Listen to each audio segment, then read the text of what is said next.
Good afternoon, this is Claire DeMattias. Can Tom Bracken or Karen, can you let us know if you can hear us now?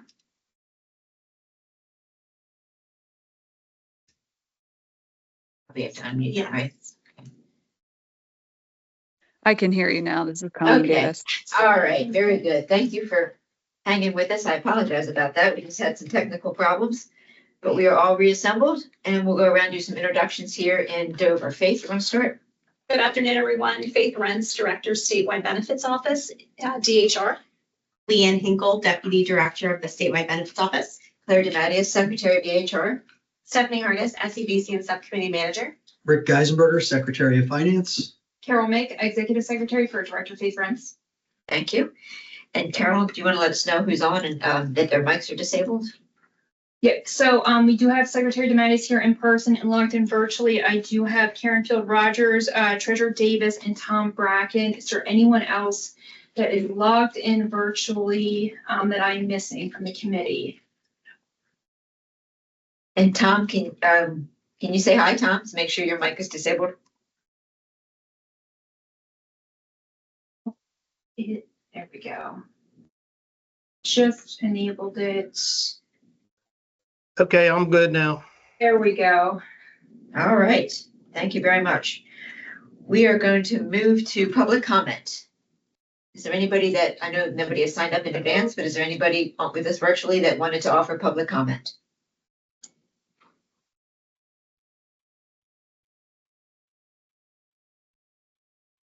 I don't see anybody's hand raised. I do not see anyone's hands raised. If you are logging in virtually or over the phone, I mean, you can hit *5 to raise your hand if you wanted to make a comment.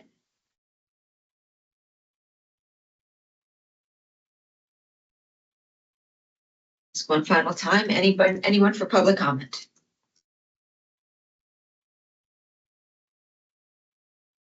Okay, Faith, why don't we move to your report? Certainly, thank you, Secretary.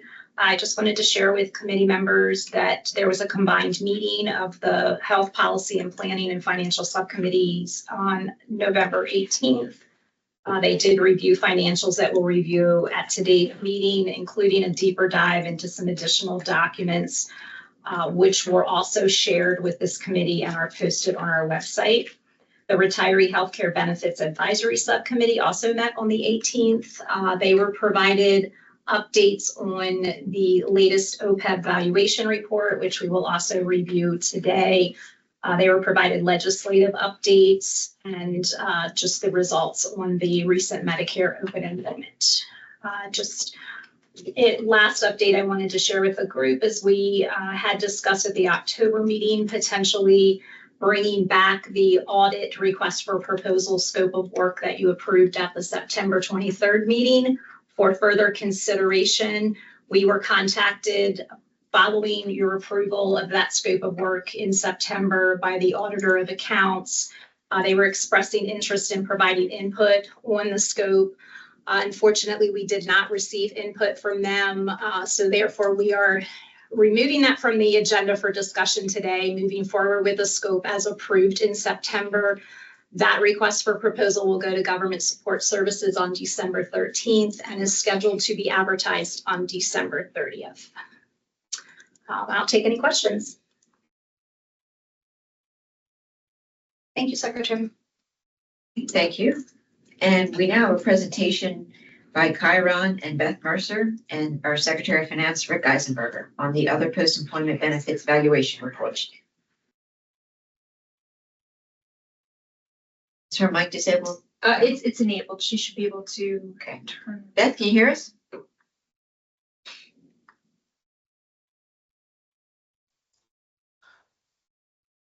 Okay. Good afternoon, everyone. My name is Beth Mercer. I'm a healthcare actuary at Chiron, and I'm going to go over the 7/1/2024 OPEB actuarial valuation results. So this first slide is a high-level summary of the changes since the last valuation to this valuation, and I'll go over some of the detailed changes in the results on the next several slides. We have the total actuarial liability increasing since last year from 9.6 billion up to 11.1 billion. And the market value of assets has also increased from 687 million to 957 million. And the assets have increased due to changes in the funding policy and ongoing efforts to fund the plan. And the unfunded actuarial liability, so that's the actuarial liability less the market value of assets, has increased from 8.9 billion to 10.1 billion since the last valuation. The Ben- market. Beth, Yeah. it's Claire. Beth, it's Claire. I heard this presentation also at the Retiree Healthcare Advisory Subcommittee meeting. Can you explain the significance of the liability increasing and how that happened? Yes. So since the last valuation, we updated the participant data and we also updated our trend and claims curves assumption. The big driver in the increase in liability is our trend assumption and the claims curves. And that is due to changes related a lot to the GLP-1 drugs impact on the liability and the increased cost of the pharmaceutical piece of your liability. So other than GLP-1 drugs, what else in pharmaceutical is driving that increase? There's lots of new drugs out on the market that are very expensive. Particular to your population, I'd have to look into more of the details. When we updated our assumption, we were following the healthcare actuaries' projections, and that reflected the increases in the pharmaceutical costs just related to the changes in really expensive specialty drugs and the GLP-1 drugs that are being seen in your population. There's lots of expensive oncology drugs that are driving pharmaceutical costs. It's just a lot of new drugs that are coming onto the market that are really increasing pharmacy trends across the board. I appreciate that. I certainly understand the GLP-1 drugs. We just moved to Prudent RX for the specialty drugs. So I would have hoped that would have helped insulate us a little bit from what maybe other states are saying. Mm-hmm. But it's a significant number, and I'm just trying to understand the increase in the liability. Right. Yeah, and I mean, overall, Beth, hi, this is Rick. Overall, you have to remember this liability doesn't just address what the costs are next year or the year after. It addresses what the costs are potentially for the next 30, 40, 50, 60 years, because the lifetime of people who are part of this estimate, including people who maybe just got hired in the last couple of years, their lifetime estimate may be to live into their 80s. So, these costs are the aggregate of all of those costs accumulated over scores and scores of years, present value to today. So that's why you see the number go up so much more dramatically than you might see the GHIP, which is more looking at a year out, or trying to cover reserve for the next few years. Is that a fair explanation, Beth? Yes, yeah, I agree. It certainly is I'm glad we're finally highlighting it. I understand that this presentation is something that's before the Office of Pensions and the Pension Board, but I don't think before we've highlighted it enough in this committee and with legislators. So I'm glad that that's changing. Please continue. Okay, and I'll go into more detail about how we set up our trend assumption, which is really driving the cost. This liability is very sensitive to our trend assumption, and that's part of the piece here too. So the market value of assets funded ratio, that's the market value of assets divided by the actuarial liability, increased from 7.2% to 8.6%. And our population since the last valuation was fairly stable, with the active population increasing and a slight decrease in the inactive population. And overall, the counts increased by around 1,000 participants. So on the next slide, there's some detail about what has changed since 2023. So for this valuation, we updated the participant data, and the active accounts increased by 2.5%, and the inactive counts decreased by 0.6%. We reflected some programming changes that were made as a result of the actuarial audit that took place this year. So these changes had a minimal impact on the liability, and otherwise there weren't any changes in the demographic assumptions. And we'll review the demographic assumptions when we do the next experience study, and make any updates that are necessary then. We updated. Yes. If it's clear again, the 2024 participant data, does that mean a net of 1.9% in terms of new hires, additional spouses being covered? What factors into that net 1.9% count increase? Oh, so that's the active counts are just the active employees, but the inactive counts would reflect the any inactives covered in total. So that would be your spouses and the retirees that are covered by the plan. But the active counts are just reflecting the active employees. So that accounts for the fact perhaps that we've had record hiring years the past 2 Yes. years? Exactly, yeah. Thank you. And this includes teachers too, so. I see. Thank you. And so we updated the discount rate for determining the actuarial liability, and this increased from 3.65% to 3.94%. When you increase the discount rate, it decreases your liability. And as the plan continues to become more funded, we can consider using a higher discount rate to reflect that funding level. If the plan were fully funded, you could use a 7% discount rate that would drastically reduce the liability. We also reflected the updated premium equivalent rates. So for the retiree, contributions increased by 27% as of 7/1/2024, and then Medicare contributions are increasing by that amount on 1/1/2025. So this reduced the liabilities. Okay, and then on the next page. Just to comment on the discount rate, and to her point, as we fund this more, we can increase the assumption. But for right now, where we're so significantly underfunded, we're now in a falling interest rate environment. So that would have the effect of driving that number down probably next year. Okay. Somewhat offset by a better funding policy. But assuming interest rates keep falling, that the liability will grow as a result. Okay. Secretary, we have quorum. So Sean is with us and Sean is and with Saran. Yep. Okay, thank you. I'm here. Thank you. Thank you. Go ahead, Beth. Okay.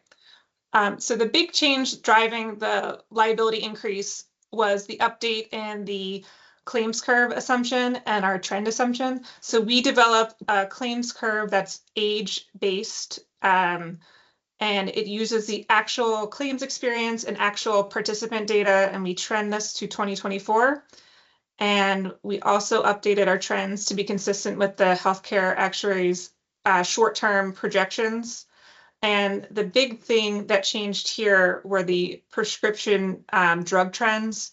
So for comparison, there's a chart that shows the assumption that we're using in last year's valuation from 7/1/24 to 7/1/25 compared to this update for this valuation, and then compared to the healthcare actuaries' assumed trends.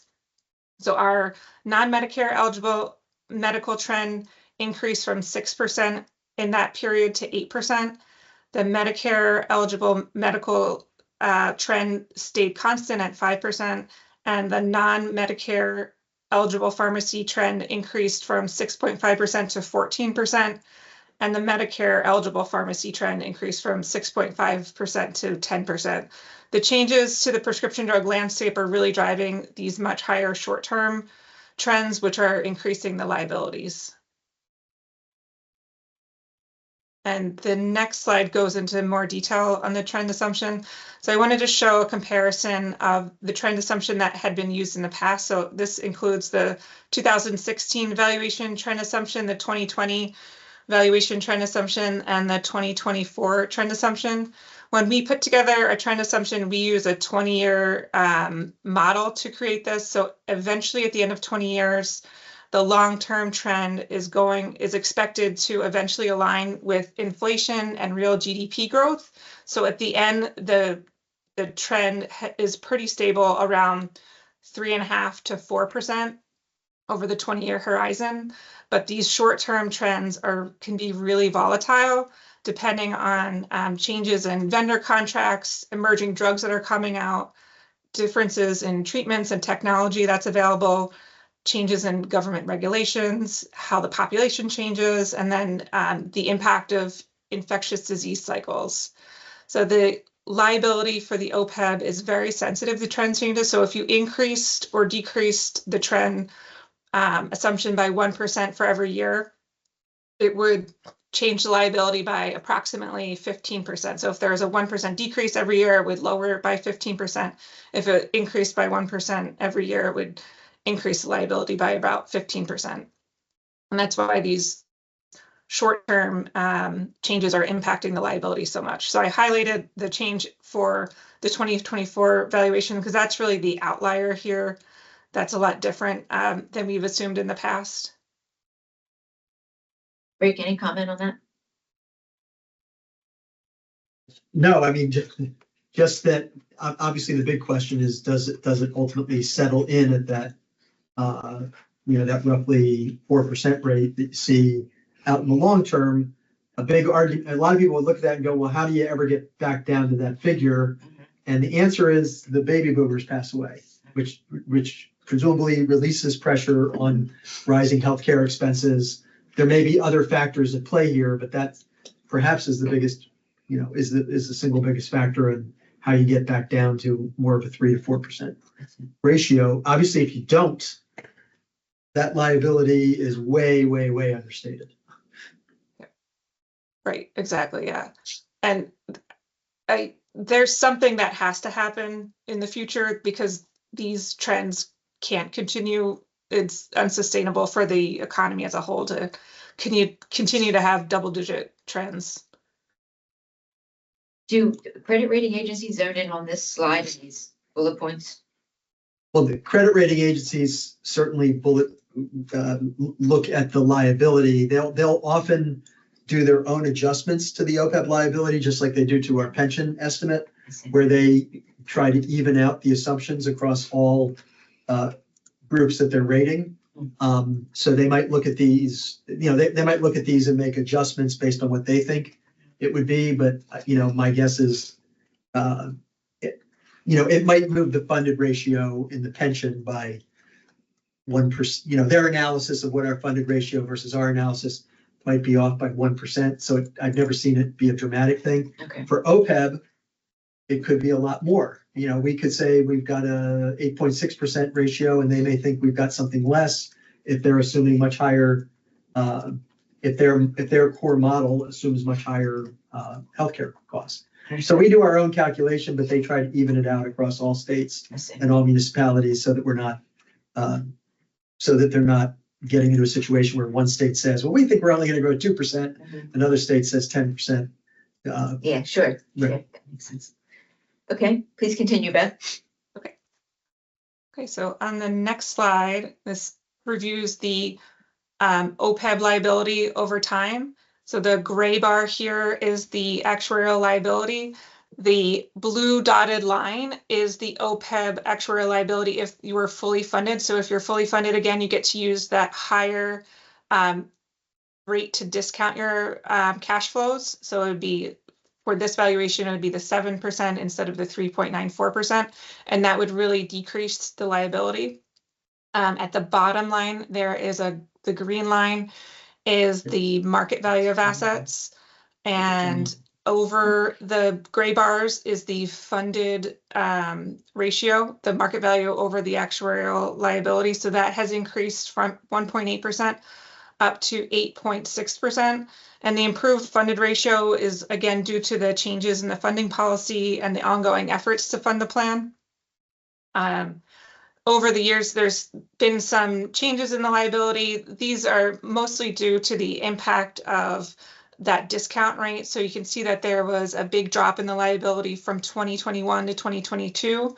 That was because the discount rate increase from the 2.16% to the 3.54%. And the liability is very sensitive to the discount rate. That discount rate is set based on the bond buyer yield market at the time of the valuation. Okay, so on the next So just page, before we go Yep. from there, to go back, just the way I think about this slide is that the liability itself is it's determined by two big things. What are the trend assumptions and what are the benefits?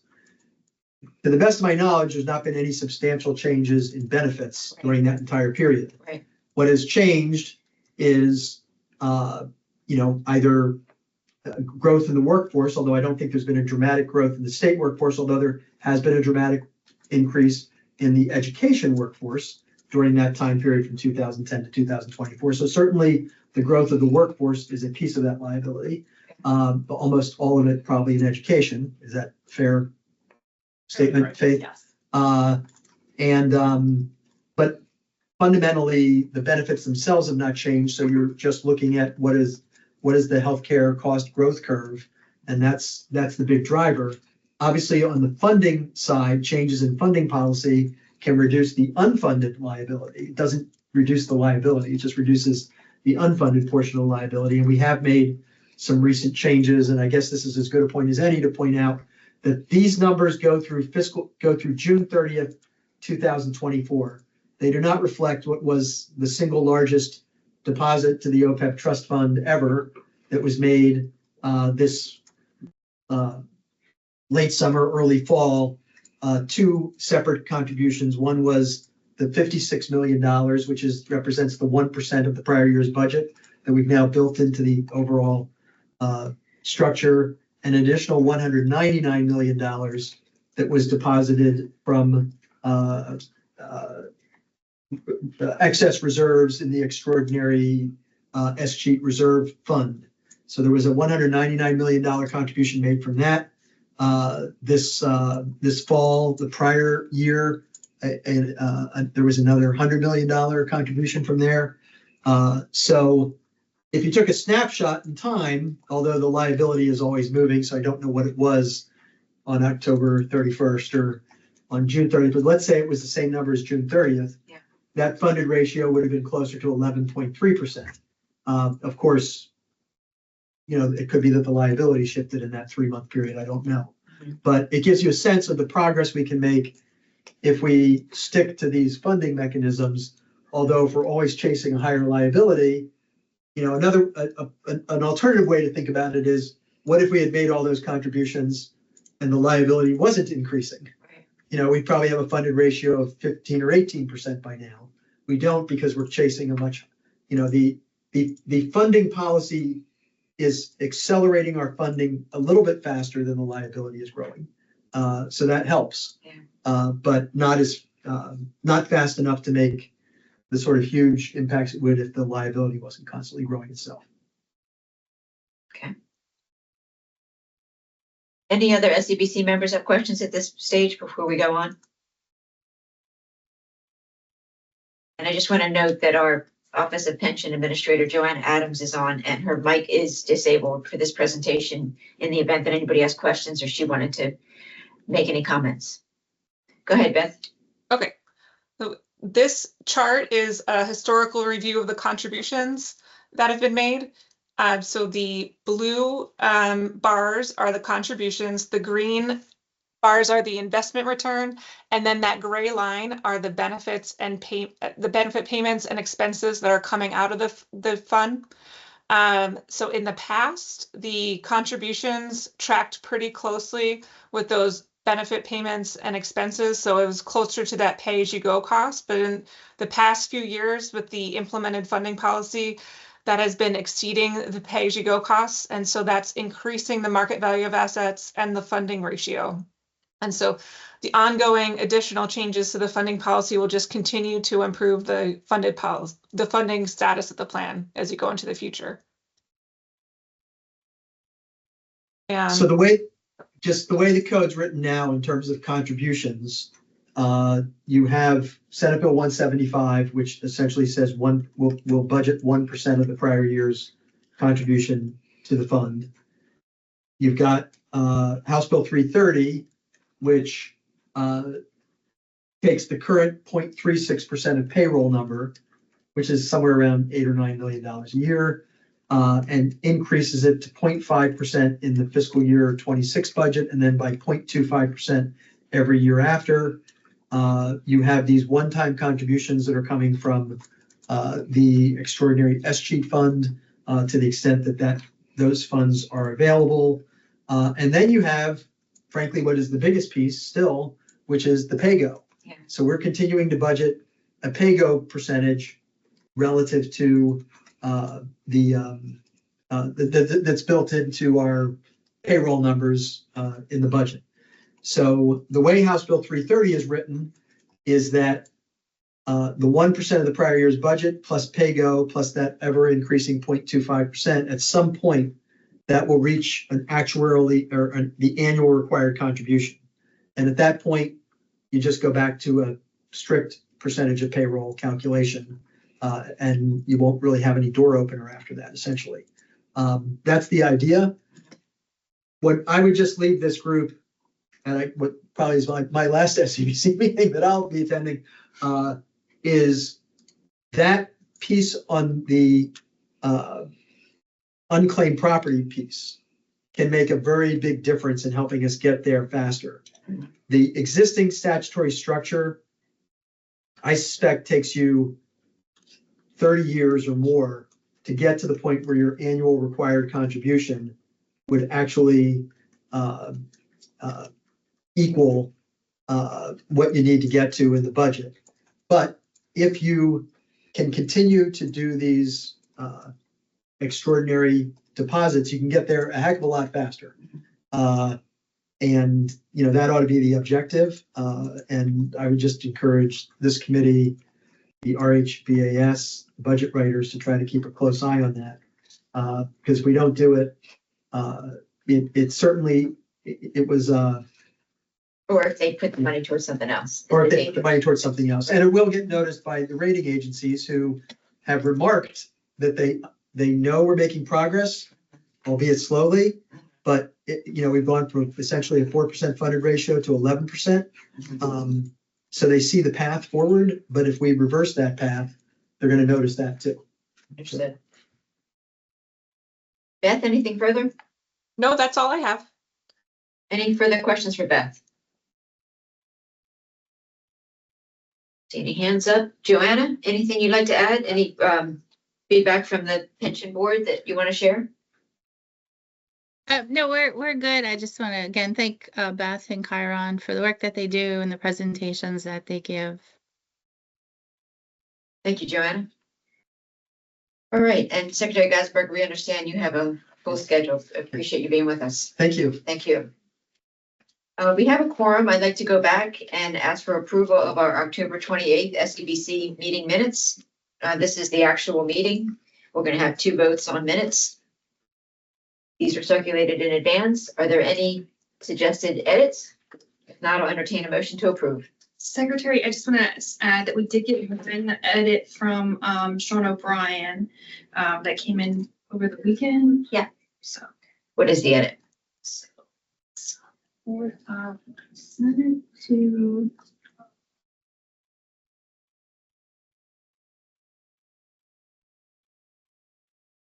Yes, it was to add in a comment about Sean O'Brien had requested the reciprocity health white paper document that was sent to the committee following the last meeting. Yeah, very good. So that was included into the minutes. Okay, thank you. With that addition, may I have a motion to approve the minutes of our October 28th meeting? So moved. Thank you. Is there a second? Second. Thank you. Any further discussion? All in favor signify by saying aye. Aye. Aye. Any opposed or abstentions? Okay, the minutes are approved. Now we'll go into a motion for the executive session minutes of our October 28th meeting where we had a disability appeal. Any edits to those minutes? There was no edits. All right, may I have a motion to approve? So moved. Thank you. Is there a second? Second. Thank you. All in favor signify by saying aye. Aye. Aye. Any opposed or abstentions? Okay, the executive session minutes are approved. We'll move on now to financial. Then I understand that Brian is not with us. We wish him and his family well. And if you could pass that along, Jacqueline and team. But we have Kant with us, who's going to walk us through some of our updates on the financials. Thank you, Secretary, and good afternoon, everyone.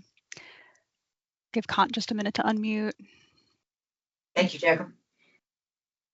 I think I'm unmuted. Can everyone hear me? Yes, we can hear you. Yes. Great. I'll take it away then with the October fund report and financial update. We can head over to the third slide, which has the executive summary for October. Similar to prior months, we have the contributions, revenues, claims, and expenses listed for the current and the year to date.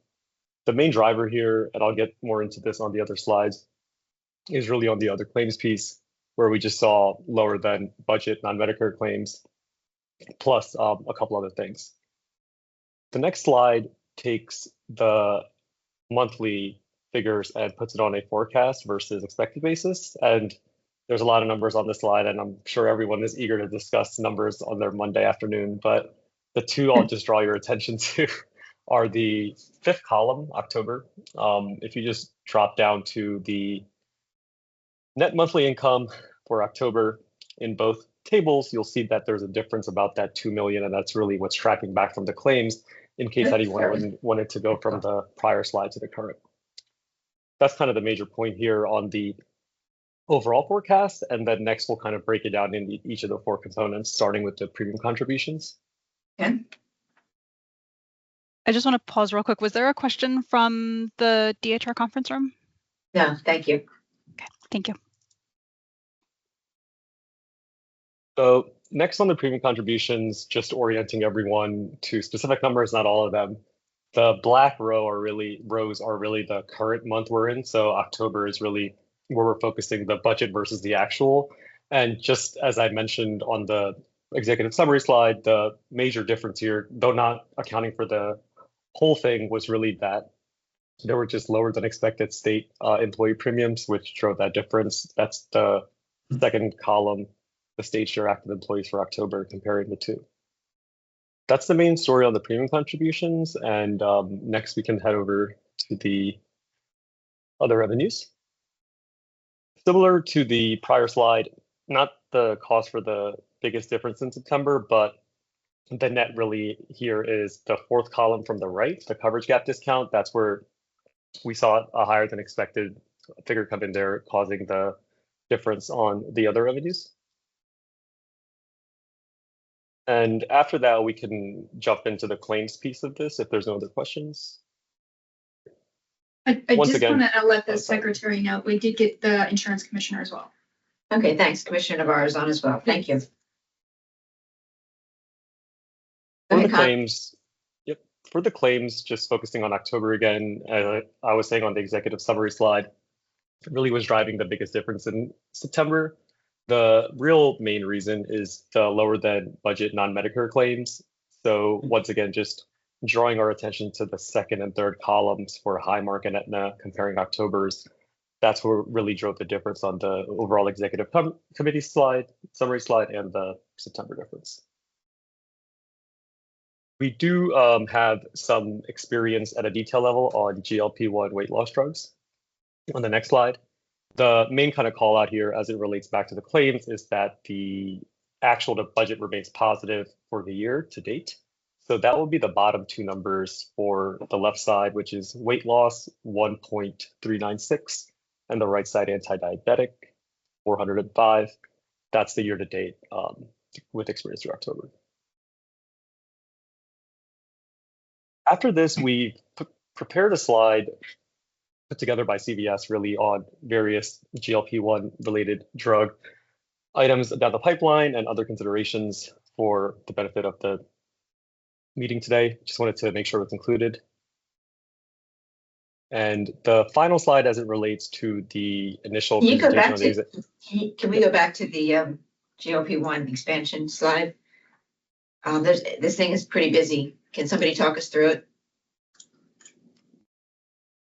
Yeah, I'd be happy to take an initial summary of the expansion. I know that Jacqueline and other members of the team were also involved, but overall, just based on conversations with the state, we wanted to present some options in terms of what other considerations we should be considering for GLP-1 drugs on top of these specific medications that will come out in the future that will affect trend, cost, utilization. And I'll turn the floor to Jacqueline.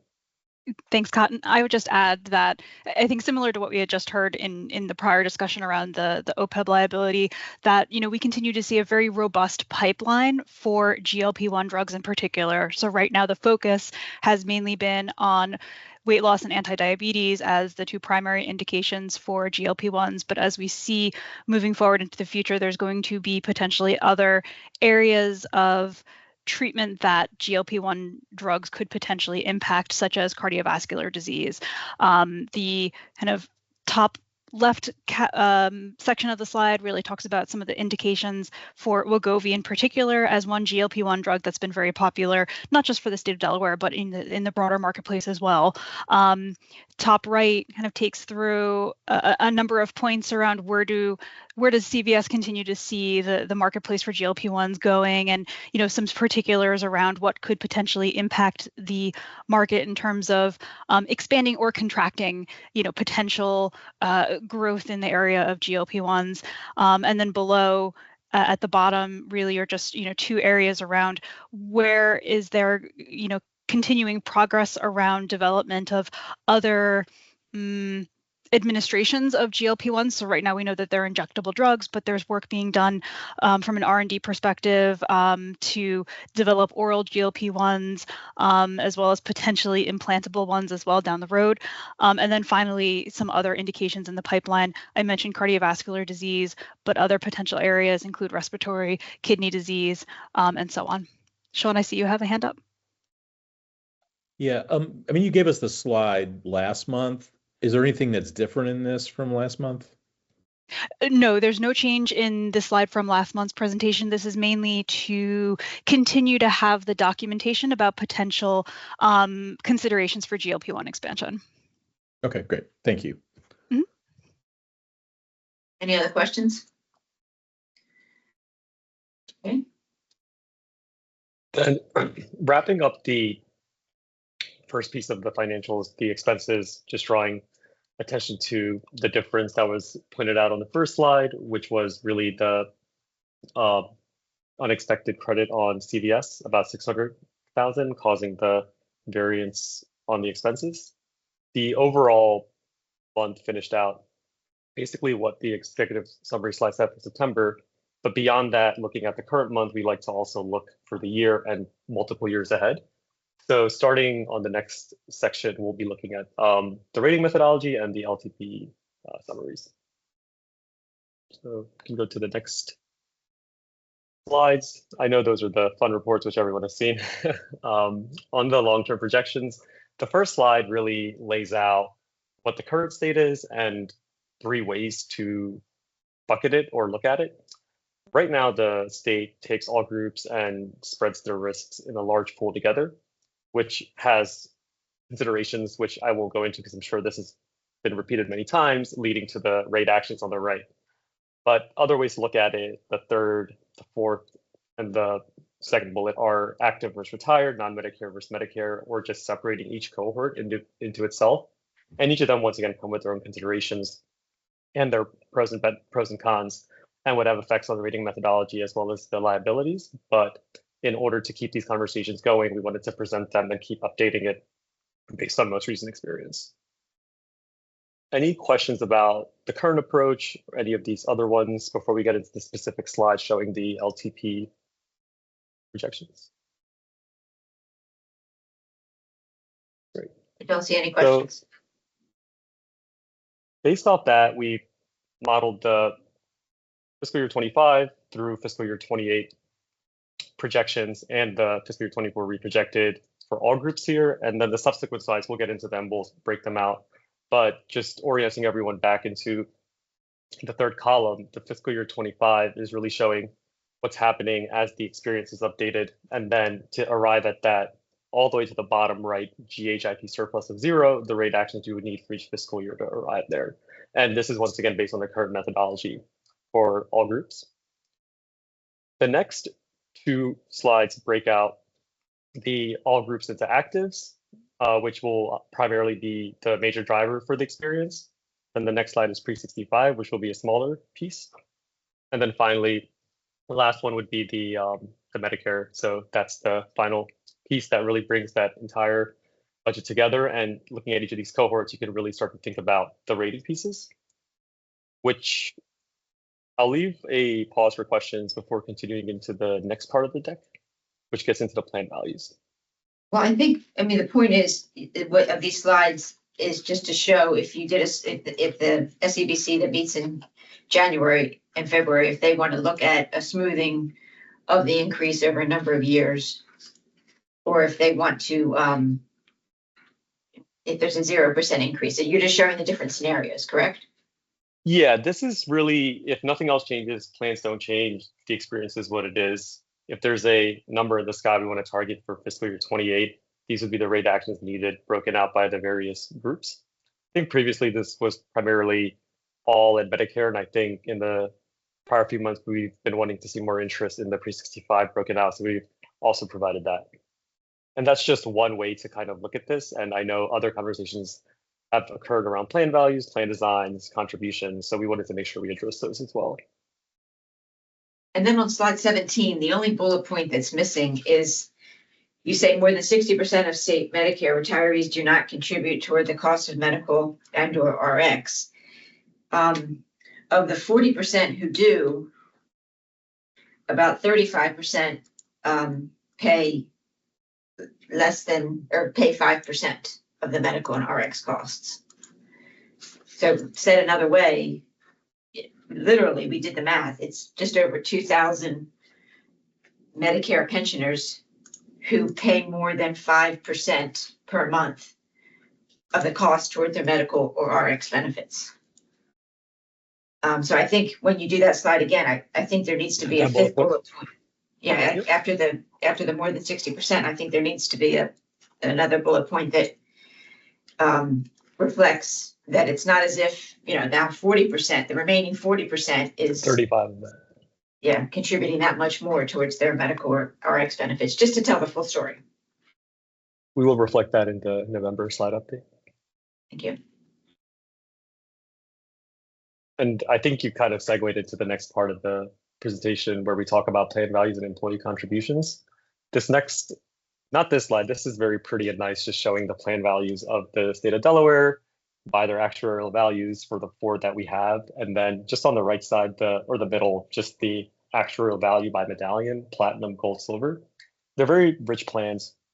And there's obviously, as we mentioned on the current rating methodology, all groups combined into one pool.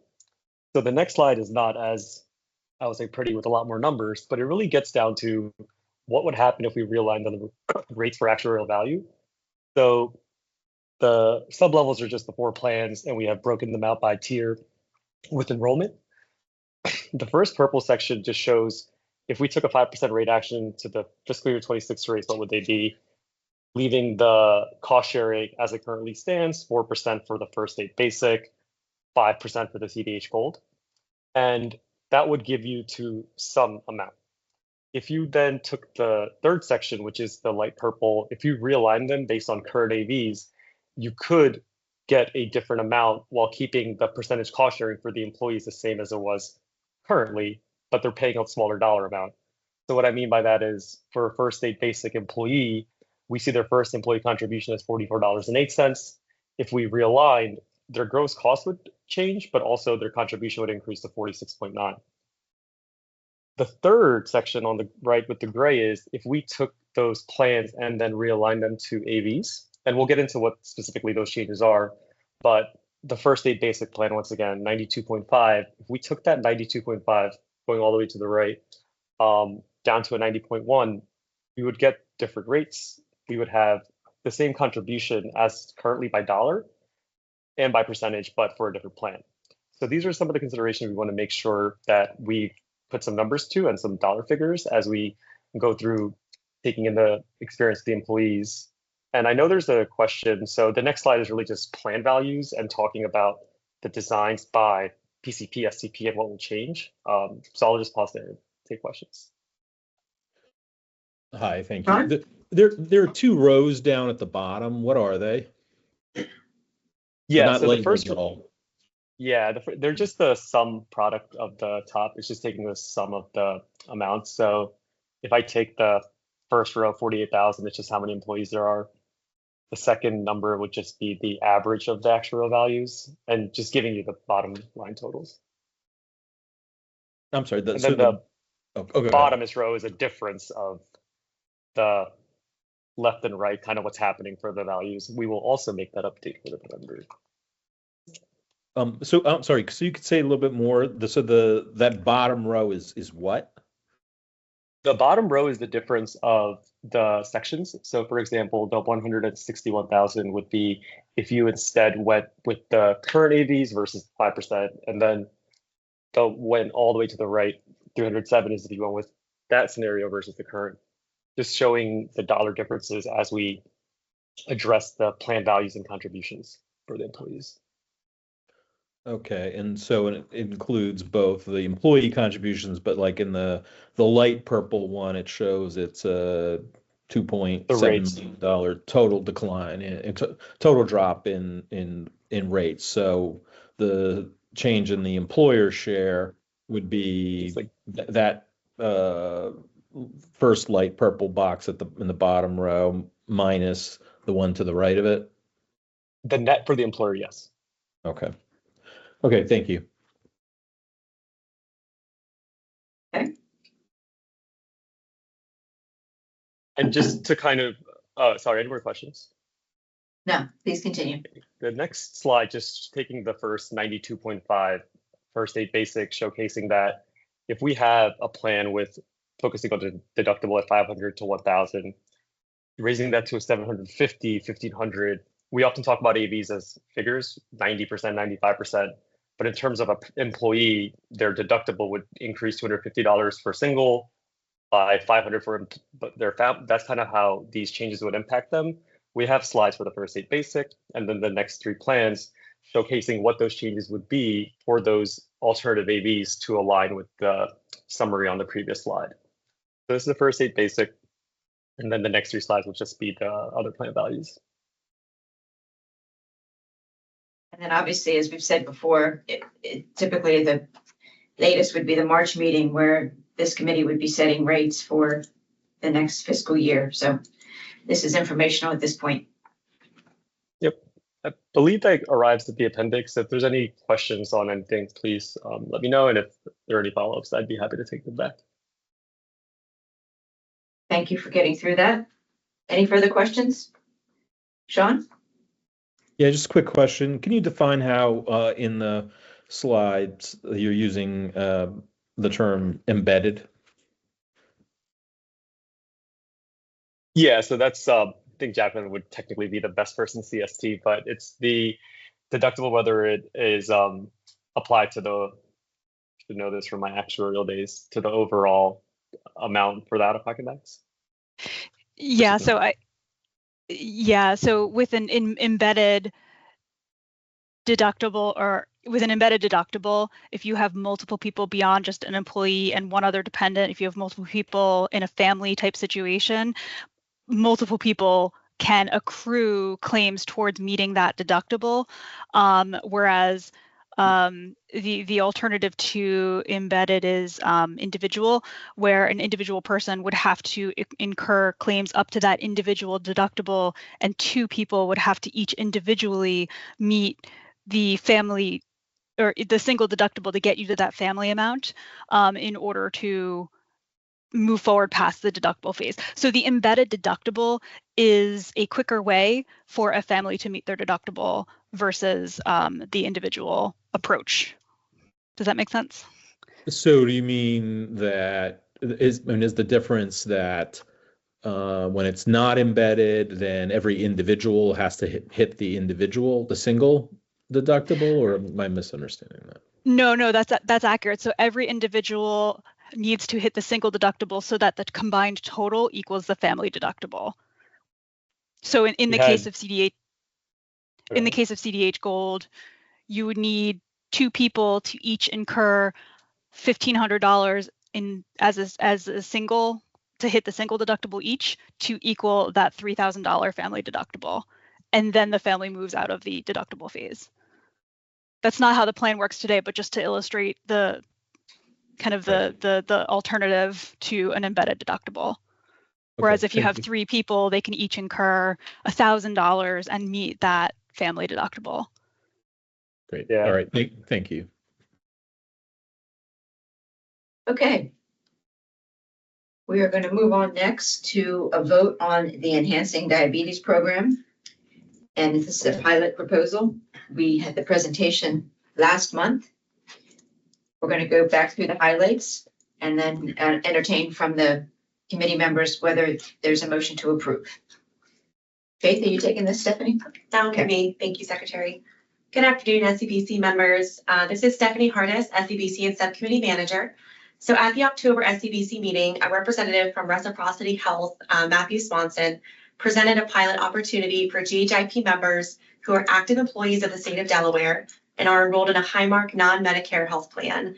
There were a few follow-ups and additional opportunities that we would like to walk through today, as well as the Secretary just mentioned, reviewing the recommendation from the Health Policy and Planning Subcommittee and resulting in a vote. So next slide, please. To quickly recap from the October meeting, Reciprocity Health, which is an established partner of Highmark Delaware, proposed an incentive-based diabetes prevention program for Highmark non-Medicare members who are active state employees and are considered to be pre-diabetic or at risk of developing type 2 diabetes. This program would align with the current YMCA diabetes prevention program that is offered to GHIP members and would provide enrollees with incentives as they work through the YMCA program.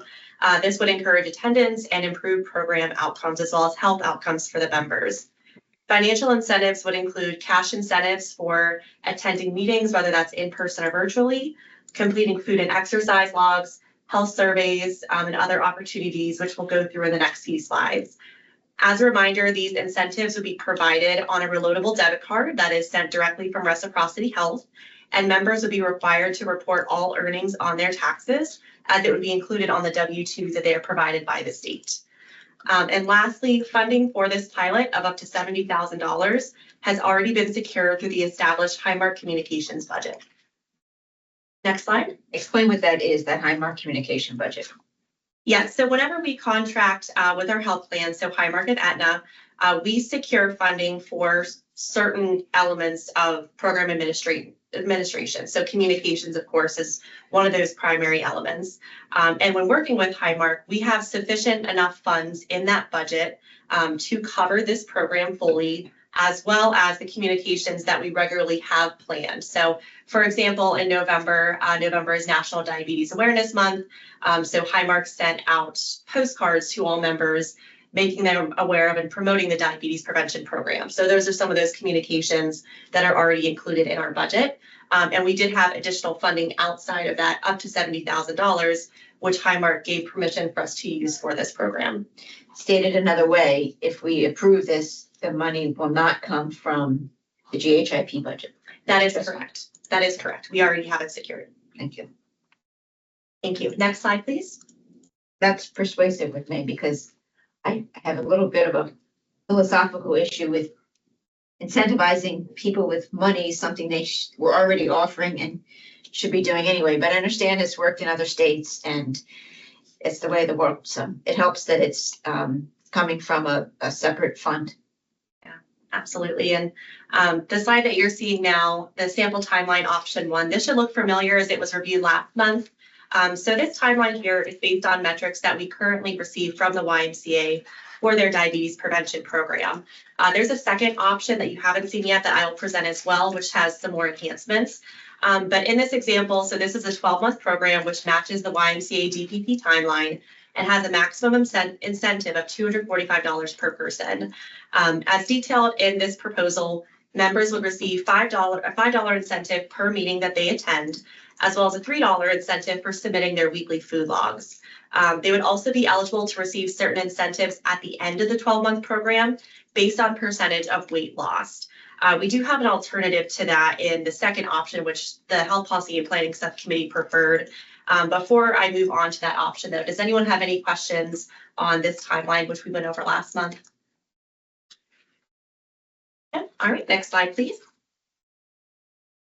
All right, so this option here is more enhanced and allows members the opportunity for more engagement and resulting in more incentives, up to $275 per person. One of the issues that we wanted to address in this option is the drop-off that these programs tend to see. So nationally, DPP adherence, specifically for the YMCA, is at about 50 to 65%, which we tend to see pretty much reflected in our population as well. So 25% of those who enroll in the YMCA DPP program never attend a session. 65% drop out before month 4. And the average attendance for those who do complete the full 12-month program is they only attend on average 16 out of the 25 sessions. This option that you're seeing here addresses that by increasing the incentive the further you get into the program.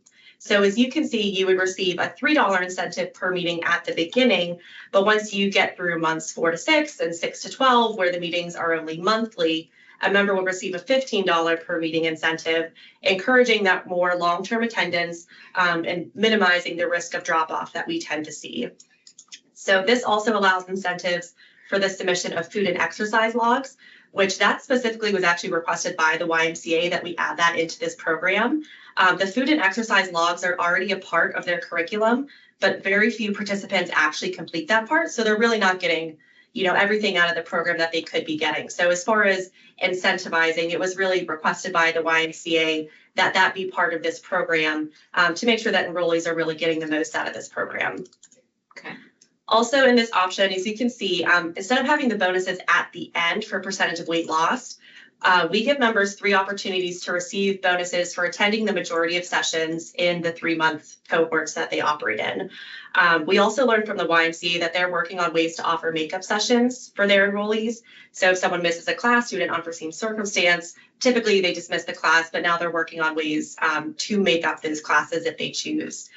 So just comparing the 2 options, just looking at the bonus structure, from what we've seen in other programs and other retrospective analyses of these type of programs that Reciprocity offers, we would most likely see more success and long-term adherence with this type of bonus structure as opposed to receiving a bonus due to percentage of weight loss at the end. You have options throughout the program to receive incentives. And we also know that, when people are more fully engaged, they are attending these sessions, you'll see those better outcomes regardless. So if we're inclined to approve this, the recommendation from our subcommittees is option 2. Yes, that is correct. Okay. And we can move to the next slide there. So what we have on here, we went through those 2 options, but we wanted to also provide the opportunity to expand the pilot. So what was presented at the October meeting is the first column on the left-hand side, the 50-person pilot with option 1 for the $245 max, which would be a total cost of just under $55,000. And then on the other side, it's the same option, but with a 100-person pilot. So the Health Policy and Planning Subcommittee recommended the option 4, the 100-person pilot for option 2 for that $275 maximum incentive per person, which would be a total cost for about $66,500 for this pilot. Of course, leaving a couple extra thousand for wiggle room in case there's any additional communications that we would like to do with the state. You will see, though, regardless of what option you're choosing, the subscription fee, program development fee, and performance bonus cap stays exactly the same. The only change that you would see in cost would be the rewards. Of course, if you're adding a more robust program, such as the second option, that has a higher reward rate. Also, if you're moving from a 50-person to a 100-person, of course, those incentives would go up as well, but the fees would stay the same. Okay. And what sort of report would we get from TheraPay to understand if this is being effective? Yes, absolutely. So we would receive reporting on a monthly basis as far as enrollees and metrics. However, as far as reporting out to the SCBC, that would be completely up to the committee on the cadence. Would recommend at least a report out 6 months into the program. And then, of course, following the conclusion of the program, would receive a full report out on the metrics and success. And actually, I just want to note on that because it was asked by the subcommittee, if they go with option 2, which doesn't have the incentives per weight loss, are we still going to get that data? And the answer is yes. We still currently receive that information from the YMCA. So that would be included on the metrics. Members just wouldn't be incentivized specifically for that. But that would be able to be reported out. And the metrics are customizable. If there's certain things that you would really like to see, we can work with Therapy and the YMCA to get that on reporting. The only things that we technically could not really add to this would be any type of lab results or lab work, because that's not included in the YMCA DPP program. Okay. That's very helpful. Okay, any further discussion? Then we can go to the last slide there. Sean, it looks like you have a question. Yeah, I mean, can you say some more about, I mean, you're talking about metrics. What does success look like? How is that going to be evaluated, right? I mean, the pilot itself, right, is, and I understand because there's some fixed costs, but if you do the recommended option, it's, close to $665 a person. I just on the basis of the rewards, you're looking at about $200 per participant. So, I mean, how do you, when we come to the end of this, how are we judging whether or not it is effective, and which certainly should be looked at partly as, is it cost effective? Yes, absolutely. That's a great question. So as far as metrics, we would receive BMI data, weight loss information, waist circumference can also be reported, which is a pretty good indicator of developing type 2 diabetes once you are pre-diabetic. As far as what we currently receive from the YMCA, it is pretty limited to just percent of weight loss and BMI. So we have the opportunity through the Therapy app to add those additional metrics. We would be looking at long-term success as well, which is why it is somewhat recommended more to do the 100-person pilot as opposed to the 50-person pilot.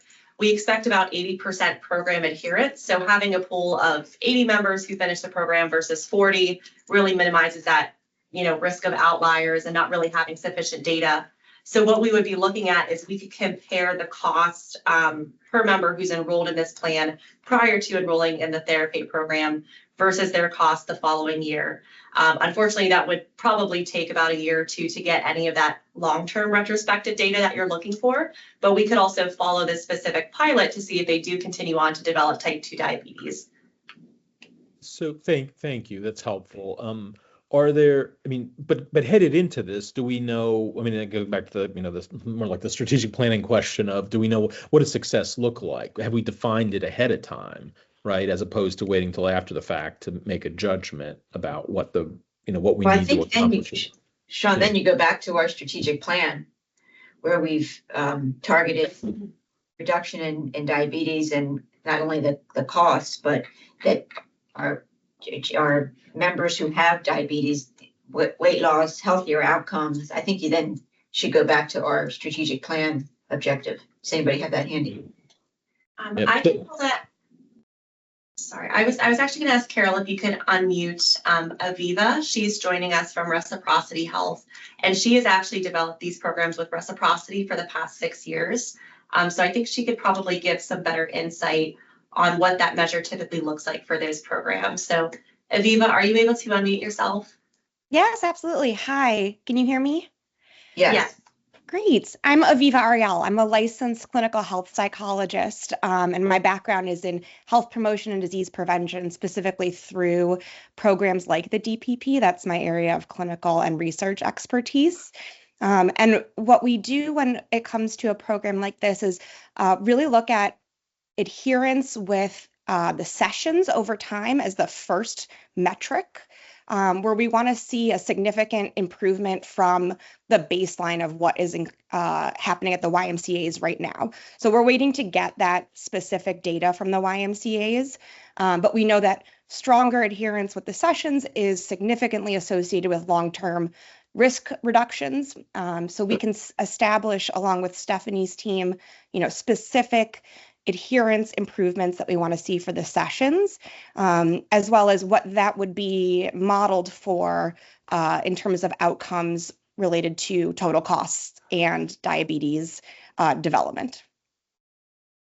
Okay, I guess what I would, thank you. I would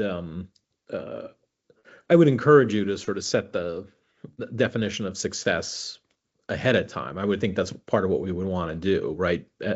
How much of an increase in adherence do you want to see, for example, to be able to declare this a success, right? Because I don't think, like, if it went up by 1%, I don't think we would say it was successful. But how much of an increase does it need to be successful, as an example? So anyway, I'll leave it at that. Thank you. And I think from our past reports that we've shared with the SCBC on our diabetes prevention programs, it is hard to move the needle.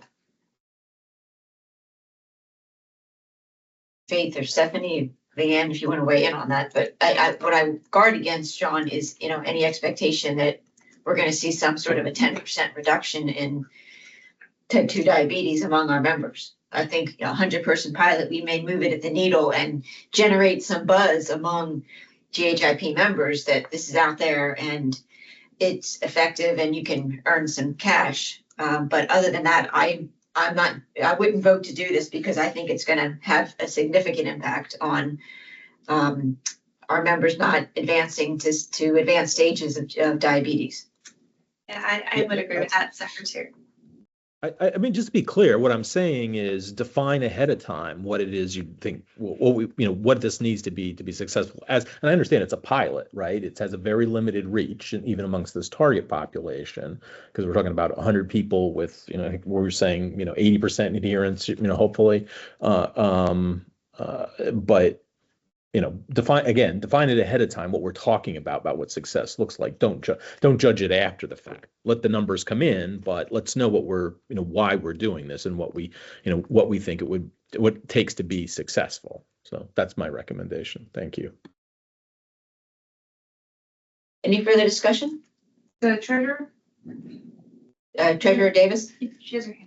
Yeah, I just wanted to sort of second Sean's point and also just keep in mind that some of why we had made this discussion in the first place around offering a pilot of this kind was for the fact that we've had a lot of members who have asked for alternatives to traditional methodologies in treating diabetes and some of the concomitant diseases that go along with diabetes. And so the YMCA had offered this a few years ago. I'll tell you, some of my staff personally had great results with it. And so I would just say that I think it's important that we're setting a target and ensuring that we have a sense of what we're trying to go after with such a small group of people. 100 is going to be a small pilot. So setting those targets is going to be important, with also keeping in mind that one of our goals is to ensure that we're offering something aside from, the medication mill, if you will. And so just want to kind of put that out there as well. Thank you. Okay, I will entertain a motion to approve the Reciprocity Health Therapy Diabetes Prevention Program using option 2 with a 100-person pilot, with the requirement that the SCBC receive reports at the 6-month stage and at the 12-month stage. So moved. Is there a second? Second. Any further discussion? All in favor signify by saying aye. Aye. Aye. Any opposed? Any abstentions? Okay, the motion's approved. Thank you. For items 9, 10, and 11, this is very detailed work. I want to thank the work of all the proposal reviews committees. I know from serving on those committees that it is intense work, and it's intense work for the SBO staff here, Faith and Leanne and Stephanie, Carol. So thank you for all that. Thank you for everybody that served on them. This, as we always do as our practice, at this meeting, we're going to give you some information on them and then be prepared at our December 20th meeting that we will need to vote on these. Faith? Actually, Jacqueline Iglesias is going to provide the updates. Thank you, Secretary. Jacqueline? Thank you, Secretary. Good afternoon again, everyone. So for today's discussion, we'll just provide a little bit of context before diving into more details around the background and the process for each of the following RFPs or request for proposals that you see displayed on the screen here, before turning to some high-level RFP objectives and timelines before touching on next steps. So just for background, the Statewide Benefits Office is engaged with the WTW team to support the administration of the following request for proposals. The first one being Flexible Spending Account, or FSA, Pre-Tax Commuter Benefits, and the Consolidated Omnibus Budget Reconciliation Act, otherwise known as COBRA, Benefits Administration. The second RFP focused on the state's Employee Assistance Program, and the third on Group Accident and Critical Illness Supplemental Insurance. Now, as some of you may recall, the committee is required to periodically conduct procurements for all benefit programs. The typical cadence has been once every 5 years. And most recently, the last time these collection of benefits were marketed was in 2019 or 2020. Proposal review committees, or PRCs, consisting of committee members or designees, were established for each of these RFPs.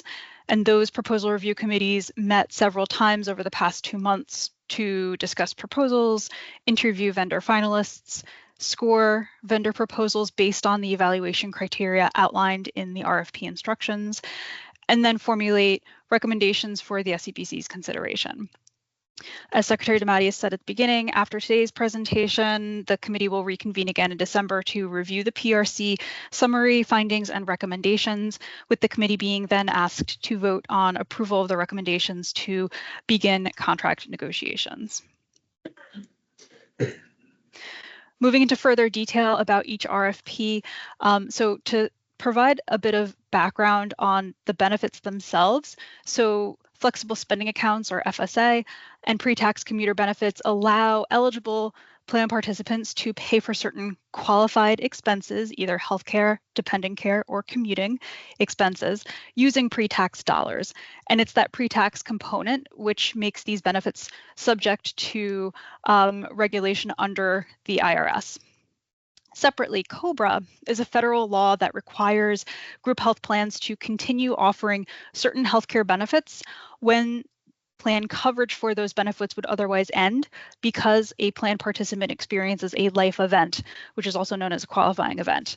And COBRA as well is regulated by several federal agencies and departments, including the Department of Labor, and is subject to regulatory requirements. From a vendor standpoint, the incumbent vendor providing these benefits to the state employees today is a vendor called Application Software Inc., or ASI, and they've been providing these benefits going back to 2005 for FSA, 2007 for pre-tax commuter benefits, and most recently in 2020 for COBRA administration. Now, this RFP explored several areas of consideration based on feedback from either the Statewide Benefits Office or employees, such as looking at opportunities to automate what is currently a very manual process in enrolling new hires in the FSA. Also looked at market practices related to flexible spending accounts, such as the functionality of healthcare FSA debit cards, and looking at options for directly paying dependent care providers through the FSA, as opposed to the current process, which is the plan participant pays a dependent care provider out of pocket and then submits an expense for reimbursement. Other areas that the RFP considered included evaluating vendors' experiences with potentially supporting other customers on supporting other customers that have undergone a change in their benefits administration platform. We understand that that is a potential consideration in the future for the state several years from now, but may occur during the course of the contract award for this RFP. So we wanted to get a sense from participating vendors what experiences they've had to support other customers in making a similar change. And then taking the last two bullets together, we know that the committee from time to time has expressed interest in exploring the opportunity to offer a new health plan option to state group health plan participants. Specifically, that is a high deductible health plan with a health savings account. So in conjunction with a potential offering such as that, it does have some FSA implications that we wanted to also explore through this RFP. More specifically, we wanted to understand the vendor capabilities and experience with offering a limited purpose healthcare FSA. That type of account is different from what the state has in place today, in the sense that limited purpose FSA only cover dental and vision expenses, which the IRS allows to work alongside of a health savings account, which covers medical expenses. So that would be a little bit of a different type of FSA than that which is offered today. But again, we wanted to understand and explore those capabilities in the event that the SCBC decides to offer a high deductible health plan with an HSA in the future. Jacqueline, it's Similarly, Claire. yes. I have a few baseline questions. Obviously, these are benefits that we only offer to active employees and their spouses, correct? Correct. And for the next meeting, if we don't know the answer now, can we get the percentage of active state employees who participate in a flexible savings account, in the pre-tax computer benefit, and in COBRA? We can, yes. Thank you. Absolutely. Other questions? Not, please continue. Okay. We also asked as an option for vendors to also include a discussion of their capabilities to administer health savings accounts, because we often find in the marketplace that vendors that offer flexible spending accounts can also administer health savings accounts as well. So that was an optional component to the RFP that vendors could choose to respond to or not. That wasn't formally evaluated by the proposal review committee, but it was information collected as part of the process. So moving to the EAP RFP. So a little bit of background on employee assistance programs in general. So they typically include mental health counseling services, as well as support for critical incidents that typically occur at the worksite. So, for instance, if in the unfortunate event, if an employee dies at the worksite, employee assistance programs can provide on-site counselors who can come on site and be there for employees on an in-person basis for a limited amount of time, as one example. And then finally, work-life services, such as referring plan participants to child and elder care services, or providing short-term limited financial and legal consultations. So those are kind of the breadth of the capabilities of employee assistance programs in general. The current employee assistance program administrator for the state of Delaware is ComPsych, which has been in place as the EAP program administrator since January of 2021. Prior to ComPsych, the previous EAP administrator was Health Advocate, and they were in place for approximately 16 years. Now, something for the committee to keep in mind as we're talking about the EAP vendor marketplace is that we've seen a pretty significant evolution in terms of the EAP vendor capabilities that now exist that weren't necessarily in place 5 to 6 years ago.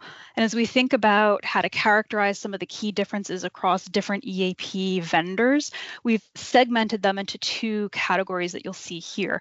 One is more of the traditional EAP models, which is where the vast majority of the EAP marketplace was 5 to 6 years ago. Whereas now we see a bit of a bifurcation between traditional versus market leading EAP models. And some of the key differences when we look at the market leading EAP vendors is that they typically allow for more covered EAP sessions. They leverage technology to a far greater extent, so using both telephone and online digital app-based entry points, and they offer a broader set of EAP mental health related services, spanning everything from short-term coaching to deeper mental health therapy, and offering medication management through psychiatrists as part of the program. These market-leading EAP vendor networks are smaller from a provider standpoint, but they're more curated so that there's a greater focus on provider quality, a greater focus on diversity of providers within the network, all leading to shorter waiting times for a first appointment with a new provider. Typically, these are done virtually, but there are in-person options as well. All that being said, these market-leading EAP models tend to cost more, considerably more, than the more traditional EAP models, with the trade-off being they tend to drive greater engagement, There's better care coordination, certainly more thorough medical plan integration, and better reporting capabilities to the plan sponsor. There have also been independent third-party studies that have been conducted that have suggested that these more market-leading models may lead towards lower medical costs specifically for behavioral health services. So again, kind of quickly going through, but those are some of the key differences between more traditional EAPs and the more market-leading models.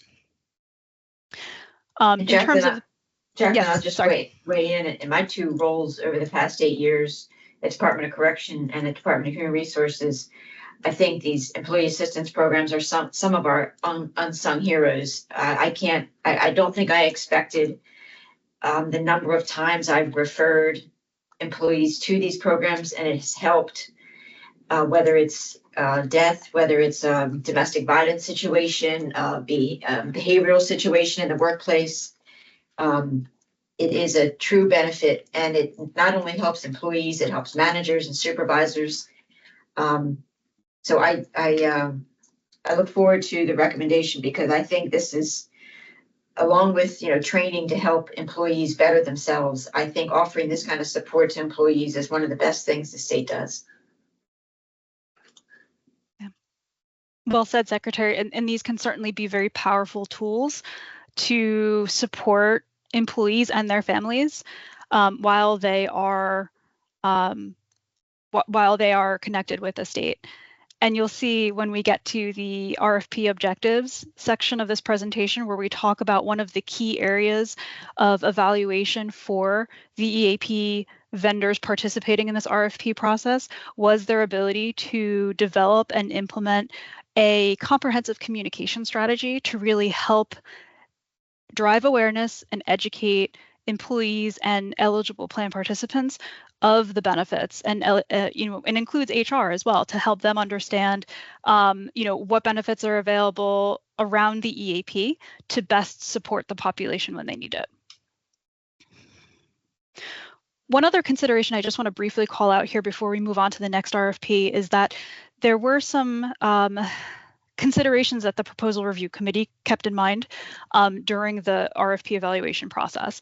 For instance, there was some prior work done by the Health Policy and Planning Subcommittee early in the 2024 calendar year that involved discussions around considering changing the current EAP visit limit for the state, which is 5 visits per issue per person per year. So the Proposal Review Committee for this RFP did take into account, considerations around that earlier recommendation by the Health Policy and Planning Subcommittee. The RFP text itself was silent on the SCBC's intent to evaluate one or both types of models, and was also silent on the EAP visit limit itself. So that was another area that the Proposal Review Committee took into the recommendations that they ultimately developed. So more to come on that, but did just want to take the opportunity to mention that as we were just setting the stage for further dialogue about the EAP RFP. And then moving on to the last RFP, which is group accident and critical illness. Oh, I'm sorry, yes. The state treasurer, she has her hand up. Yeah, sorry. I just wanted to ask about, and I know we're not getting into real depth just yet, but just on the market leading EAP models, you had mentioned that there may be evidence that there's longer term savings to be had versus the higher expense, early on. Is that correct? And do you have evidence of that, or will you provide some evidence of that?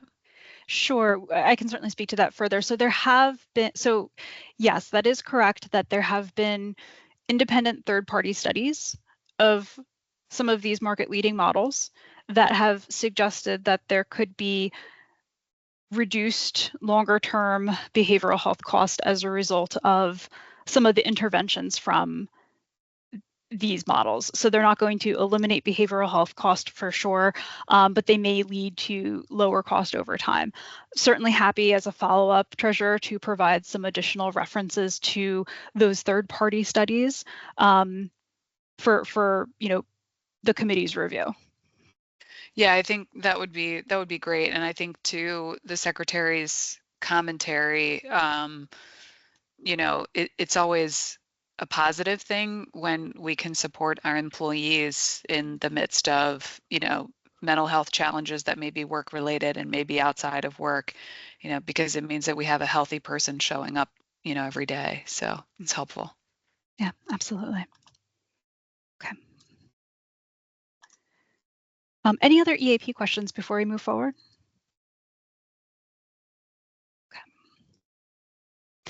Okay. So the last RFP is around group accident and critical illness supplemental insurance. So these are benefits that are available to eligible participants who experience either an accident or diagnosis of a chronic or critical illness, and are offered to state employees as required by legislation. So there is an area in the Delaware Code that specifically requires that the state provide these types of insurance benefits to eligible state employees, as well as certain participating groups, which I believe the University of Delaware is the primary one here. This is an employee pay-all benefit. So those that do choose to enroll in this coverage pay their benefits directly through a post-tax deduction taken from their paycheck. Securian is the incumbent provider of these supplemental insurance benefits. They've been in place since July of 2020. And prior to them, AFLAC was the supplemental benefits insurance administrator from July 2015 to June of 2020. And July of 2015 was really when the effective date of the section in Delaware Code specifically related to these benefits became effective. So it's really only been since 2015 that these benefits have been offered to state employees. There are several considerations based on feedback either from employees or the statewide benefits office that this particular RFP evaluated. Those included reviewing vendor proposals, describing their ability to meet certain provisions in the Delaware Code that surround this benefit, particularly looking at the cumulative claim loss ratio. So looking at the amount of benefits that are paid out relative to the premiums collected to ensure that the loss ratio is no less than 60% as dictated by Delaware Code. If the loss ratio dips below that, there are provisions in the code that require excess premiums to be paid out to plan participants at the end of the contract term. So the RFP had questions about how the vendors would administer that. Similarly, the RFP also included questions around capabilities that the vendors had to support referrals to other state programs and services and benefits. Again, looking for the most effective and efficient use of all of the state's benefits, where it makes sense to make referrals to other services like the EAP or online financial well-being resources. So wanting to ensure that the vendors could be primed to respond to those types of questions as well. Specific to critical illness insurance, there was also a review of the market practices related to inclusion of certain components of critical illness insurance, such as including COVID-19 riders, which was something that we saw coming out of the early stages of the pandemic, as well as looking at prevalence and use of waiver of premium provisions, which come into play when an employee, a plan participant, becomes disabled and is no longer able to work. What happens to the premiums they pay for these benefits? So there were some questions in the RFP that focused on that. And then similar to the FSA RFP, there were also questions looking at the supplemental insurance vendors' ability and experience in supporting other customers that were transitioning through a new benefits administration system, recognizing that here too could be a factor for consideration in the future. And then finally, looking at some provisions around the plan's ability to allow individuals who no longer meet the eligibility requirement of being an active employee, but still wanting to continue their coverage once they leave employment with the state. How would the vendor set up a process to allow an individual to continue on their coverage just on a direct bill basis? So there were some questions coming out of the RFP related to that as well.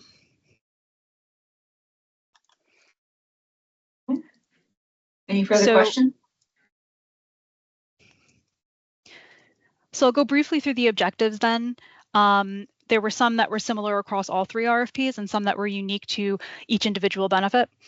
So consistent ones across the RFP, all the RFPs looked at making sure that any of the vendors had extensive experience in administering the requested scope of services for customers of similar size and complexity as the state of Delaware, wanting to ensure that state-of-the-art services and excellent customer service and account management services could be provided, as well as, of course, ensuring the competitiveness of the financial terms and performance guarantees. We wanted to look for evidence of vendors that are responsive to the changes in programs and requests of the committee and statewide benefits office. And then, of course, ensuring that vendors would be able to comply with all privacy and data use policies as required by Delaware's Department of Technology and Information. Some program-specific objectives for each of the individual RFPs included for the FSA, pre-tax commuter, and COBRA RFP, making sure that vendors were able to administer these benefits in compliance and in accordance with statutory and regulatory requirements. For EAP specifically, looking at the EAP network to ensure it was robust and that the EAP administrator could provide support for critical incidents with on-site resources. And then finally, that comprehensive communication plan that I had mentioned earlier. Finally, for group accident and critical illness insurance, there were some additional technology requirements based on past experiences that were included in the RFP, so ensuring that the vendors could accommodate those requirements. Again, looking at communications, but from the lens of ensuring that plan participants are aware of these benefits, both up to and then including during open enrollment, to ensure that there's an awareness that these benefits are available. And then finally, ensuring that the vendors that were identified in the RFP can comply with the sections of Delaware Code that dictate the administration of these benefits. Wrapping us up with the RFP timeline, you can see for all 3 of these RFPs, they were prepared and then released to the vendor marketplace in early to mid-July. And by released to the marketplace, I mean these were posted publicly on the Delaware Bid Solicitation Directory and were able to be viewed and responded to by interested vendors beginning in July and then stretching into early to mid-August. Each RFP had about 6 weeks of time after they were due from bidders into the August and September timeframe for an in-depth analysis and some back and forth Q&A with the vendors, leading up to meetings with the proposal review committee beginning in early October and then stretching into early to mid-November, depending on the RFP. That brings us to today's presentation, to be followed by additional discussion and potential vote by the committee in the December meeting, following which point from January to approximately April next year would be contract negotiations and potentially implementation in the event of a vendor change, leading up to a July 1 effective date for all 3 of the contracts being awarded out of these 3 RFPs. At the bottom, we've summarized the different proposals received for each of the RFPs. So specifically for FSA pre-tax commuter and COBRA, we received 3 proposals, including one from ASI Flex as the incumbent. The EAP RFP saw 7 proposals from both vendors representing both traditional EAP models as well as more market-leading models. We also received an EAP RFP response from ComPsych as the incumbent. And then finally, for group accident and critical illness, we received 2 proposals from the 2 vendors noted here, including Securian as the incumbent. So wrapping us up as next steps, final copies of the PRC recommendations for each RFP will be shared with the SCBC in advance of next month's meeting. And then reconvening in December, the committee will review each PRC's summary findings and recommendations, with potentially a vote to approve those recommendations, allowing the statewide benefits office to begin contract negotiations. So that primes up our December 20th meeting. Some important votes coming up. Questions for Jacqueline or anybody on the team? And again, thanks to everybody who served on one of the review proposal committees. I have a question from Commissioner Navarro. Thank you. It's not so much a question other than just a statement. And, you know, the proposal review committees, they've met for hours and hours and hours and several days. So I just want to thank them all. I think, Faith, that I could be wrong, but to have the 3 RFPs all come up at the same time was really a heavy lift for the folks who are on those committees. So I just wanted to take a moment to thank them for their time. Thank you, Commissioner. Yes, you are correct. It was a bit of a lift trying to coordinate those at the same time simultaneously. We do appreciate everyone's efforts. And I'd like to say 2025 will be a little bit better of a year, but unfortunately, yeah, I think we've got at least 4 RFPs. I think there will be conducting during that year as well. Okay, thanks for the advance notice on that, Faith. All right, any further questions on that? Any other new business? Okay, next meeting is December 20th. It is a Friday. Our cadence is a little bit off due to a special Senate session and the DFAC meeting. Our meeting is at 2:00. Quorum is going to be important that close to Christmas, so Carol's going to be reaching out to making sure we will have quorum. So appreciate you all being cognizant of that. And if there's no further business, I will entertain a motion to adjourn. So moved. There's a second. Second. Okay, all in favor? Aye. Thanks very much. Have a great Thanksgiving, everybody. Stay safe. Take care, everyone.